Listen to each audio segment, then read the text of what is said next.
স্বাগতম জানাই আপনাদের ওয়ার্ল্ড 24 সংবাদে। শুরুতেই থাকছে প্রধান সংবাদের শিরোনাম। জানিয়ে দিব আজকের গুরুত্বপূর্ণ সব আপডেট। আন্তর্জাতিক সংবাদ প্রথমেই জানিয়ে দিব ইসরায়েলে ইরানের ক্ষেপণাস্ত্র হামলা, এমন কিছু ঘটবে ইসরায়েল তা কল্পনাও করেনি। আরও জানিয়ে দিব ট্রাম্প নেতানিয়াহু দ্বন্দ্ব সত্যি ফাটল নাকি রাজনৈতিক কৌশল। এরপর আরও জানিয়ে দিব হরমুজে তাণ্ডব চালিয়ে মার্কিন হেলিকপ্টার গুড়িয়ে দিল ইরান। এবং সর্বশেষ জানিয়ে দিব ফের যুদ্ধে জড়ালে একাই লড়াই করতে হবে নেতানিয়াহুকে, ডোনাল্ড ট্রাম্প। এতক্ষণ শুনছিলেন সংবাদের শিরোনাম, এবার বিস্তারিত সংবাদ। তবে তার আগে অনুরোধ থাকবে এই ভিডিওটিতে একটি লাইক, কমেন্ট এবং চ্যানেলটি সাবস্ক্রাইব করে জানিয়ে দিন কোন জেলা থেকে বা কোথা থেকে আপনি আমাদের এই ভিডিওটি দেখছেন এবং শুনছেন। যে স্তব্ধতা এতদিন এক কাল্পনিক শান্তির বার্তা দিচ্ছিল তা ভেঙে চুরমার হয়ে গেল মাত্র কয়েক ঘন্টার ব্যবধানে। আমেরিকার জোরালো আশ্বাসের আড়ালে যে হিসাব কষেছিল তেল আবিব, তা এক নিমিষেই ওলটপালট করে দিল তেহরান। ইসরায়েলের বুক চিরে ধেয়ে এলো ইরানি ক্ষেপণাস্ত্রের ঝাঁক। কোনো পূর্ব সতর্ক বার্তা নয়, কোনো মহড়া নয়, এ যেন এক চরম রণকৌশলগত ধাক্কা যা হতবাক করে দিয়েছে গোটা ইসরায়েলি প্রতিরক্ষা ব্যবস্থাকে। ঘটনার সূত্রপাত বৈরুতের দক্ষিণাঞ্চলীয় দাহিয়াহ উপসাগরের ইসরায়েলের আকস্মিক বিমান হামলা দিয়ে। যুদ্ধবিরতির সমস্ত চুক্তিকে বুড়ো আঙ্গুল দেখিয়ে ইসরায়েল যখন লেবাননের মাটিতে রক্তপাত ঘটালো, ইরান তখন স্পষ্ট জানিয়ে দিল সব রেড লাইন পার হয়ে গেছে। এরপর প্রতিশোধের আগুন জ্বালতে বেশি সময় নেয়নি তেহরান। রোববার রাতের অন্ধকারে উত্তর ইসরায়েলের আকাশ ছেয়ে যায় অগ্নিরেখায়। যে ইরানকে দুর্বল ভেবেছিল মোসাদ, সেই ইরানের ক্ষেপণাস্ত্রগুলোই এবার ইসরায়েলের ডিফেন্স শিল্ড ভেদ করে বুঝিয়ে দিল রণক্ষেত্রে পাশা উল্টে গেছে। ইসরায়েলের ভেতর এখন তীব্র হাহাকার আর আতঙ্কের পরিবেশ। জেরুজালেম থেকে তেল আবিব, সব জায়গার চিত্রটাই বদলে গেছে এক রাতে। তড়িঘড়ি করে বন্ধ করে দেয়া হয়েছে স্কুল কলেজ, বাতিল হয়েছে সব ধরনের পাবলিক ইভেন্ট। বেনগুরিয়ন বিমানবন্দর এখন যেন এক অবরুদ্ধ দুর্গ, যেখানে বিমানের চেয়ে সাইরেনের আওয়াজ বেশি চড়া। হাসপাতালের বেডগুলো সরিয়ে নেওয়া হচ্ছে আন্ডারগ্রাউন্ড বা ভূগর্ভস্থ বাংকারে। যে দেশের মানুষ ভেবেছিল তারা সুরক্ষিত, তারা এখন নিজেদের ঘরেই বন্দী। চরম ধাক্কা খেয়েছে ইসরায়েলি গণমাধ্যম এবং সামরিক বিশ্লেষকরা। চ্যানেল 13 নিউজের সামরিক সংবাদদাতা Alon Ben David live on এয়ারে প্রায় রুদ্ধশ্বাসে স্বীকার করেছেন এই হামলা ছিল সম্পূর্ণ অপ্রত্যাশিত। কিছুদিন আগেই ইসরায়েল যুক্তরাষ্ট্র যৌথ অভিযানের পর তেল আবিবের ধারণা ছিল ইরান আর পাল্টা আঘাত করার সাহস দেখাবে না, কিন্তু রোববারের রাত প্রমাণ করল ইসরায়েলের এই আত্মতুষ্টি ছিল এক ঐতিহাসিক কৌশলগত ভুল। এদিকে ইসরায়েলের এই চরম বিপর্যয়ের দেশটির রাজনীতির অন্দরমহলে শুরু হয়েছে তুমুল কাদা ছোড়াছুড়ি। কট্টরপন্থী অর্থমন্ত্রী বেজালেল স্মোট্রিচ ক্ষোভে ফেটে পড়ে ক্যাবিনেট মিটিংয়ে দাবি তুলেছেন প্রতিটি ইরানি মিসাইলের বদলে বৈরুতের ডজন ডজন বহুতল ভবন মাটির সাথে মিশিয়ে দিতে হবে। জাতীয় নিরাপত্তা মন্ত্রী ইতামার বেন গভিরের হুঙ্কার, তেহরানকে পুড়িয়ে ছারখার করতে হবে। ক্ষমতার অলিন্দে যখন এই যুদ্ধের উন্মাদনা, তখন বিরোধী দলগুলো আঙুল তুলছে প্রধানমন্ত্রী বেনিয়ামিন নেতানিয়াহুর ব্যর্থ নীতির দিকে। কিন্তু পর্দার পেছনের আসল নাটকটি মঞ্চস্থ হচ্ছে ওয়াশিংটনে। হোয়াইট হাউস থেকে মার্কিন প্রেসিডেন্ট ডোনাল্ড ট্রাম্পের এক বার্তায় যেন বজ্রপাত হয়েছে ইসরায়েলি নীতি নির্ধারকদের মাথায়। ট্রাম্প সাফ জানিয়ে দিয়েছেন ইরান আর ইসরায়েলকে অবিলম্বে হামলা চালানো বন্ধ করতে হবে। শুধু তাই নয়, ইসরায়েলের এই আকস্মিক লেবানন হামলা যে মার্কিন প্রশাসনের সাথে আলোচনা না করেই করা হয়েছিল তাও ফাঁস করে দিয়েছেন তিনি। ট্রাম্পের এই নরম সুর ইসরায়েলের কট্টরপন্থীদের মনে তৈরি করেছে চরম ক্ষোভ আর হতাশা। বিশ্লেষকরা বলছেন এই একটি হামলাই মধ্যপ্রাচ্যের ভূ রাজনীতির সমীকরণ পুরোপুরি বদলে দিল।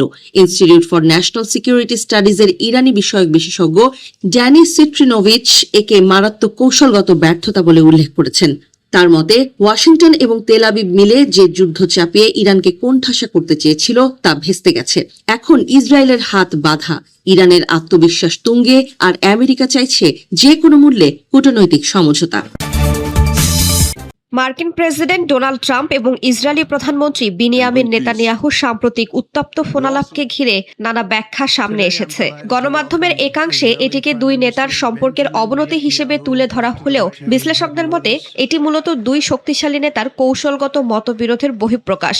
কারণ মধ্যপ্রাচ্যের ভবিষ্যৎ নিয়ে তাদের মৌলিক দৃষ্টিভঙ্গিতে এখনো কোনো পরিবর্তন আসেনি। বিরোধের কেন্দ্রবিন্দুতে রয়েছে লেবানন ও ইরান ইস্যু। ট্রাম্প চান ইরানের সঙ্গে চলমান আলোচনাকে অগ্রাধিকার দিতে এবং নতুন সামরিক উত্তেজনা এড়াতে। অন্যদিকে নেতানিয়াহুর যুক্তি, হিজবুল্লাহর হুমকি মোকাবিলায় ইসরায়েলকে প্রতিনিয়ত চাপ বজায় রাখতে হবে। একজন যেখানে সমঝোতার মাধ্যমে দ্রুত সমাধান খুঁজছেন, অন্যজন সামরিক চাপকে নিরাপত্তার অপরিহার্য অংশ হিসেবে দেখছেন। তবে লক্ষ্য কিন্তু অভিন্ন। ট্রাম্প এবং নেতানিয়াহু দুজনেই ইরানকে আঞ্চলিক নিরাপত্তার জন্য বড় হুমকি মনে করেন। হিজবুল্লাহকেও তারা একইভাবে উদ্বেগের কারণ হিসেবে দেখেন। পার্থক্য শুধু সময় ও পদ্ধতিতে। ট্রাম্পের কাছে একটি সফল চুক্তি সংঘাতের সমাপ্তি, আর নেতানিয়াহুর কাছে সমাপ্তি তখনই যখন ইসরায়েলের ওপর হুমকি বাস্তবিক অর্থেই কমে আসবে। এই মতবিরোধের পেছনে রয়েছে দুই দেশের অভ্যন্তরীণ রাজনৈতিক বাস্তবতাও। যুক্তরাষ্ট্রের জ্বালানি মূল্য, নির্বাচনী হিসাব আর পররাষ্ট্রনীতির সাফল্য ট্রাম্পের জন্য গুরুত্বপূর্ণ। অন্যদিকে ইসরায়েলের নেতানিয়াহুকে দেখাতে হবে তিনি মার্কিন চাপের কাছে নতি স্বীকার করেননি এবং দেশের নিরাপত্তা নিশ্চিত করতে দৃঢ় অবস্থানে আছেন। তাই সাম্প্রতিক বাক বিতণ্ডা যতই আলোচনায় থাকুক না কেন, ওয়াশিংটন ও তেল আবিবের কৌশলগত জোটে বড় কোনো ফাটল দেখা দিয়েছে এমন ধারণা বাস্তবতার সঙ্গে পুরোপুরি মেলে না। ইরান ও আমেরিকার পাল্টাপাল্টি হামলায় আবারও উত্তপ্ত মধ্যপ্রাচ্য। এবার হরমুজে ভয়াবহ তাণ্ডব চালিয়েছে ইরানের সেনারা। ধারণা করা হচ্ছে মধ্যপ্রাচ্যের কৌশলগতভাবে অত্যন্ত গুরুত্বপূর্ণ এই হরমুজ প্রণালীর কাছে মার্কিন সেনাবাহিনীর একটি যুদ্ধ হেলিকপ্টার মিসাইল মেরে গুড়িয়ে দিয়েছে তেহরান। সোমবার মার্কিন প্রভাবশালী সংবাদ মাধ্যম দ্য নিউ ইয়র্ক টাইমস প্রথম এই খবরটি প্রকাশ করে।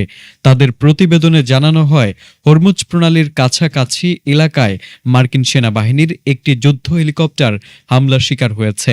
অন্যদিকে মার্কিন সেন্ট্রাল কমান্ড দাবি করেছে, ওমান উপকূলের কাছে টহল দেওয়ার সময় সোমবার সন্ধ্যায় এ দুর্ঘটনা ঘটে।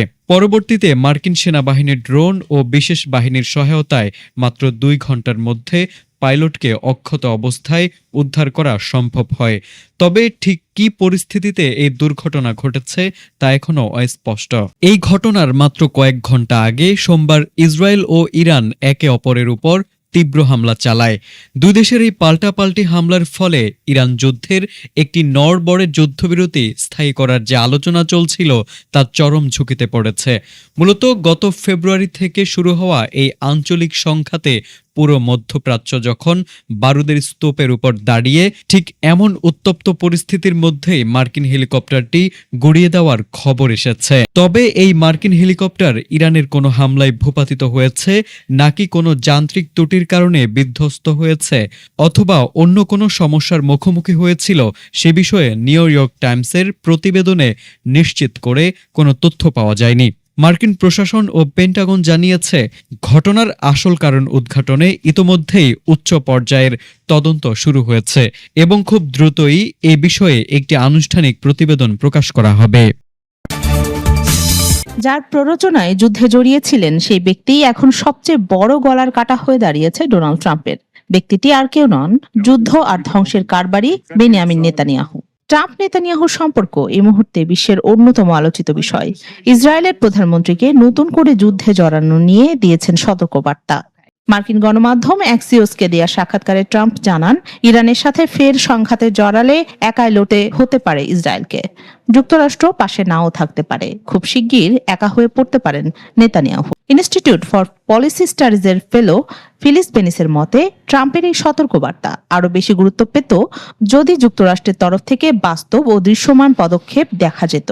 এতদিন ওয়াশিংটন যেভাবে তেল আবিবকে সামরিক কূটনৈতিক সমর্থন দিয়ে এসেছে, এতে ট্রাম্পের বিশ্বাসযোগ্যতা হয়ে গেছে নড়বড়ে। যুক্তরাষ্ট্র যদি সত্যি ইসরায়েলের ওপর চাপ সৃষ্টি করতে চায়, তাহলে শুধু বক্তব্য নয়, নীতিগত ও বাস্তব পদক্ষেপও নিতে হবে বলছেন বিশেষজ্ঞরা।